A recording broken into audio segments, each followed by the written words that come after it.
Hi everyone, welcome. In front of me I have Happy Plugs R1 Plus,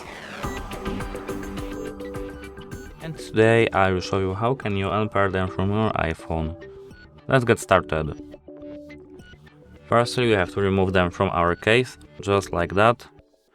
The right one and the left one.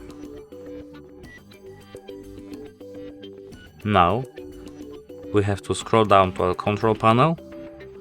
Hold our finger on Bluetooth twice, 1 and 2, click Bluetooth settings, click this info button and click forget device.